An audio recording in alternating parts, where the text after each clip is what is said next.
Alors le technicien de bureau d'études participe à la sélection des appels d'offres.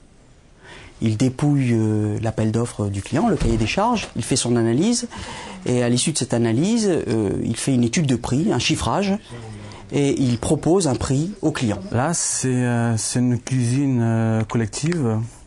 Dans ce projet, on étudie du froid purement commercial. Le froid commercial, c'est plutôt un niveau des puissances c'est assez relativement plus faible qu'industriel. Industriel, on parle déjà des mégawatts, on parle des entrepôts frigorifiques, des traiteurs, des usines agroalimentaires, des patinoires. Le froid commercial, c'est plutôt des installations moyenne puissance jusqu'à 300 kW.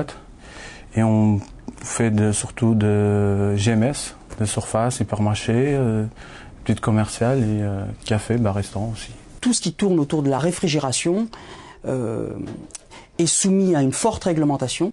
Cette réglementation est amenée à évoluer, notamment au niveau européen. La France est tenue de s'adapter aux directives européennes et à ce titre, c'est un métier d'avenir parce que la réglementation va beaucoup évoluer et ça nécessite d'avoir des compétences de plus en plus à jour par rapport aux directives européennes notamment. J'ai commencé avec un bac XT option électronique. Après, j'ai fait un BTS option C génie frigorifique. J'ai travaillé 2 ans sur le chantier pour pouvoir comprendre le métier. C'est sur le terrain qu'on apprend vraiment avant de passer au bureau d'études. Ensuite, avec la finalisation de BTS, j'ai fait IFI, Arts et Métiers à Paris. Et avec IFI, j'ai intégré le bureau d'études où on donne la place chargé d'études. Ensuite, on peut évoluer en tant que chargé d'affaires, chef de clientèle, chef de projet, directeur technique.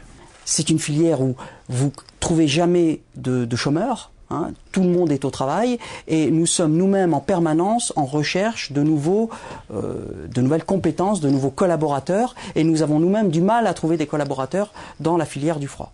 Voilà. Donc nous essayons de les former. Nous nous appuyons d'ailleurs sur des organismes extérieurs pour former nos jeunes, par exemple l'AFPA, hein. Et puis je disais, bon, c'est une branche d'avenir. Chaque projet, c'est différent, c'est pas le même bâtiment, c'est pas la même dimension, c'est pas le même type d'application. Chaque fois, on a une nouvelle bataille pour avoir un projet. C'est ça qui me fait me lever tous les jours pour venir travailler.